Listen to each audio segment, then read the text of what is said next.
Olá, minha querida, espero encontrá-la bem. Nós vamos ler juntas hoje o dia 120 de 365. Já lemos juntas praticamente um terço da palavra do Senhor. Vamos iniciar hoje em Juízes, capítulo 11, seguindo até o capítulo 12, versículo 15. E diz assim: Jefité, o gileadita, era um homem valente, porém filho de uma prostituta. O pai dele se chamava Gileade. Gileade também teve filhos da sua esposa. Esses filhos cresceram e expulsaram Jefité, dizendo: Você não herdará nada na casa de nosso pai, porque é filho de outra mulher. Então Jefité fugiu da presença de seus irmãos e foi morar na terra de Tobi.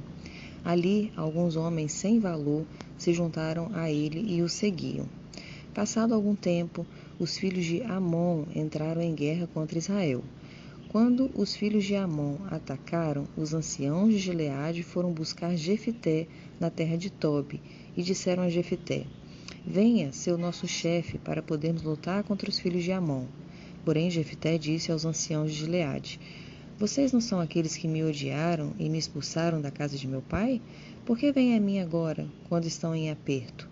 Os anciãos de Gileade responderam a Jefté: É por isso que agora estamos voltando a você. Venha conosco e lute contra os filhos de Amon. Seja o nosso chefe sobre todos os moradores de Gileade. Então Jefté perguntou aos anciãos de Gileade: Se vocês me fizerem voltar para combater os filhos de Amon e o Senhor os entregar nas minhas mãos, então eu serei o chefe de vocês? Os anciãos de Gileade responderam: O Senhor é a nossa testemunha de que faremos como você diz. Então Jefté foi com os anciãos de Gileade, e o povo o pôs por cabeça e chefe sobre si. E Jefté proferiu todas as suas palavras diante do Senhor em Mispa.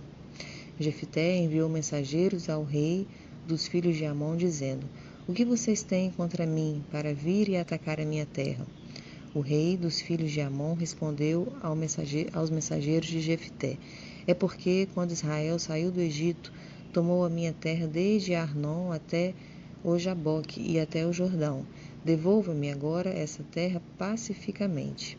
Porém, Jefté tornou a enviar mensageiros ao rei dos filhos de Amon, dizendo: Assim diz Jefté: Israel não tomou nem a terra dos moabitas, nem a terra dos filhos de Amon, porque quando Israel saiu do Egito, andou pelo deserto até o Mar Vermelho e chegou a Cádiz.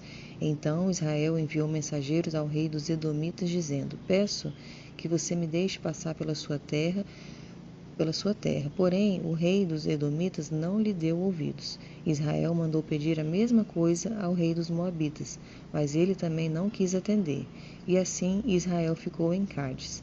Depois andou pelo deserto e rodeou a terra dos Edomitas e a terra dos Moabitas, e chegou a leste da terra destes, e acampou do outro lado do Arnon. Não entrou no território dos Moabitas, porque o Arnon é a fronteira deles. Então Israel enviou mensageiros a Seom, rei dos amorreus, rei dos Esbom. Israel lhes disse: Por favor, deixe-nos passar pela sua terra até o nosso destino. Porém, Seom, não confiando em Israel, recusou deixá-lo passar pelo seu território. Pelo contrário, reuniu todo o seu povo e acampou em Jaza e lutou contra Israel. O Senhor, o Deus de Israel, entregou Seom e todo o seu povo nas mãos de Israel, que os derrotou. E Israel tomou posse das terras dos amorreus que moravam naquele lugar. Os israelitas tomaram posse de todo o território dos amorreus, desde o Arnon até o Jaboque, e desde o deserto até o Jordão. Assim, o Senhor, Deus de Israel, expulsou os amorreus de diante do seu povo Israel. E você pretende ser dono dessa terra? Não é de fato que você considera como sua propriedade aquilo que Quemos, seu Deus, lhe dá? Assim, nós possuiremos o território de todos os que o Senhor, nosso Deus, expulsou de diante de nós. Você pensa que é melhor do que Balaque, filho de Zippor, rei dos Moabitas? Será que alguma vez ele entrou em conflito com Israel e lutou contra ele? Enquanto Israel morou durante 300 anos em Esbom e nas suas vilas, e em Aroer e nas suas vilas, e em todas as cidades que ficam às margens do Arnon, porque vocês, amonitas, não as recuperaram durante esse tempo. Portanto, não sou eu quem pecou contra você. Porém, você faz mal em lutar contra mim. O Senhor, que é juiz, julgue hoje entre os filhos de Israel e os filhos de Amon. Porém, o rei dos filhos de Amon não deu ouvidos à mensagem que Jefté lhe havia mandado. Então o Espírito do Senhor veio sobre Jefté. Ele atravessou Gileade e Manassés, e passando por Mispa de Gileade, foi até os filhos de Amon.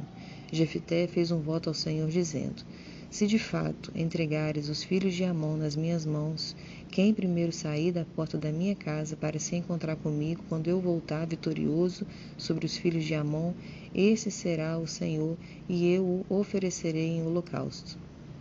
Assim, Jefté foi de encontro aos filhos de Amon para lutar contra eles, e o Senhor os entregou nas mãos de Jefté.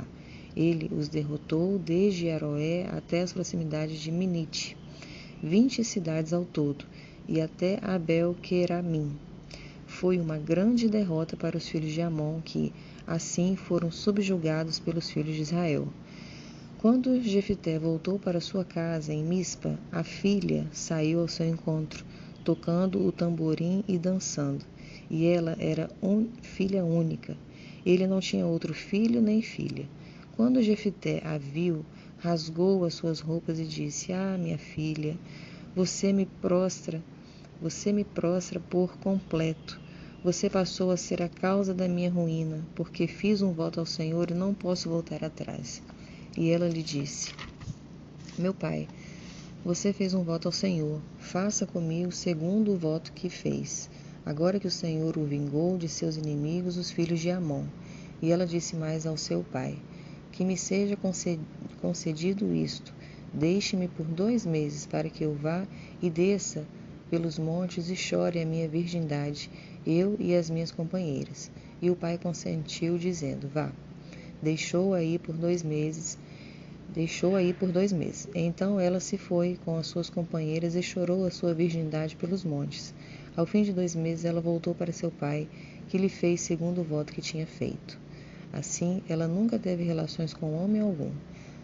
Daqui veio o costume de Israel, de que as filhas de Israel saírem por 4 dias todos os anos a chorar pela filha de Jefté, o gileadita. Então os homens de Efraim foram convocados, passaram para Jafom e disseram a Jefté: por que você foi lutar contra os filhos de Amon e não nos chamou para ir com você? Por causa disso, vamos queimar a sua casa com você dentro dela. Mas Jefté respondeu: eu e o meu povo tivemos uma grande discussão com os filhos de Amon. Chamei vocês, mas vocês não me livraram das mãos deles.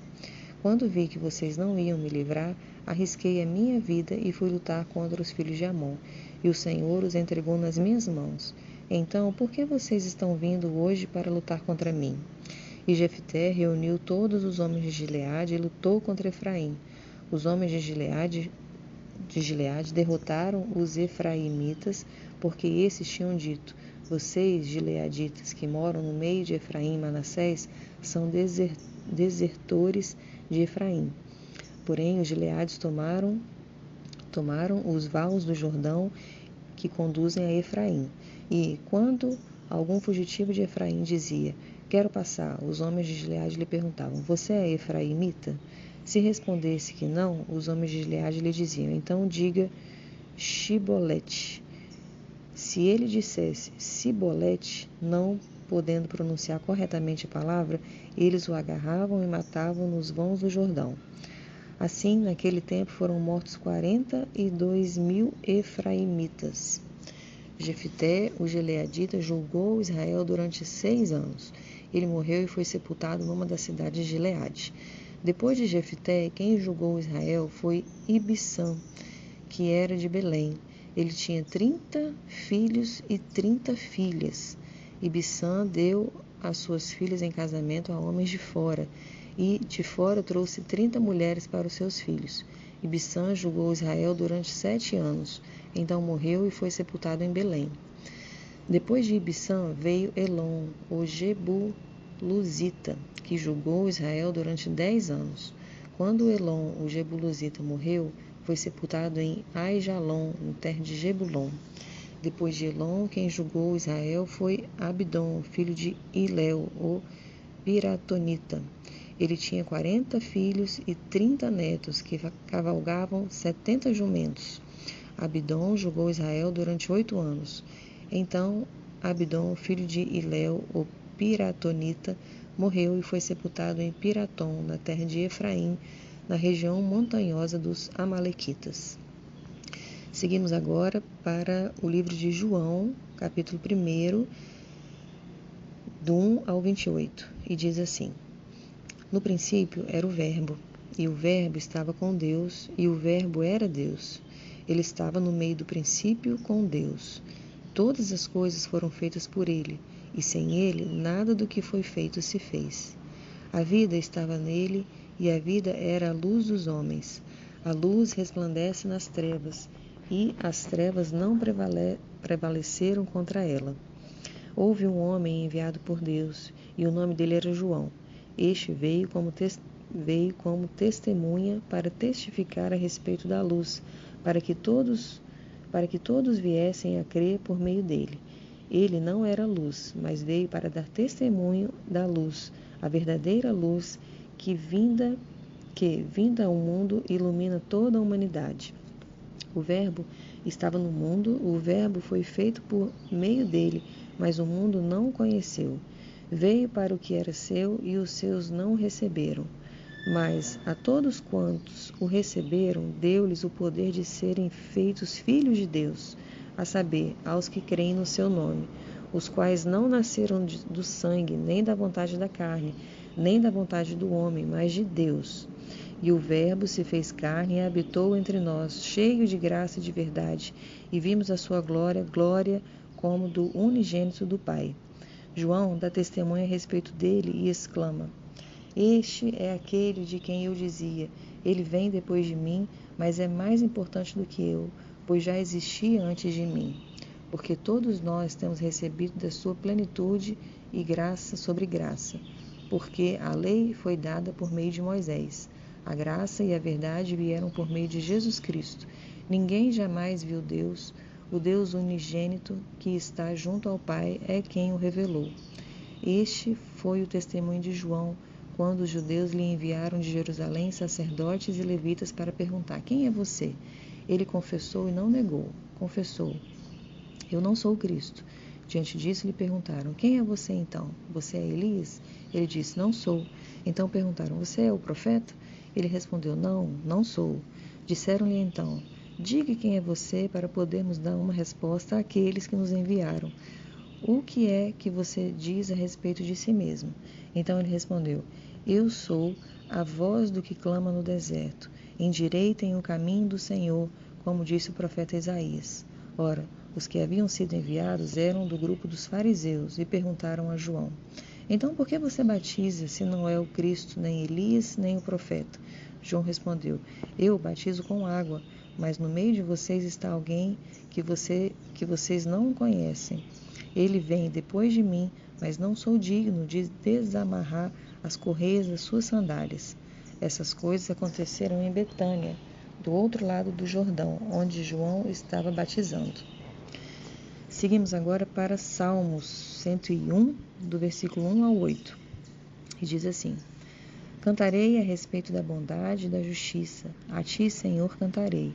Quero, com sabedoria, refletir no caminho da perfeição. Quando virás ao meu encontro? Em minha casa andarei com sinceridade de coração. Não porei coisa injusta diante dos meus olhos, detesto a conduta dos que se desviam. Nada disso se pegará em mim. Longe de mim o coração perverso. Não quero conhecer o mal. Ao que às escondidas calunia o próximo, a esse destruirei. O que tem olhar arrogante e coração orgulhoso, não o suportarei. Os meus olhos procurarão os fiéis da terra para que morem comigo. O que anda em reto caminho, esse me servirá. Não ficará em minha casa o que usa de fraude. O que fala mentiras não permanecerá diante dos meus olhos. Manhã após manhã destruirei todos os ímpios da terra, para limpar a cidade do Senhor dos que praticam a iniquidade. Finalizamos em Provérbios, capítulo 14, versículo 13 e 14. Até no riso o coração pode ter dor, e o fim da alegria pode ser a tristeza. O infiel de coração sofre as consequências dos seus próprios caminhos, mas quem é de bem é recompensado pelo seu próprio proceder. Amém, minha querida, que o Senhor te abençoe no dia de hoje. Eu sou a Cláudia e agradeço muito a sua companhia.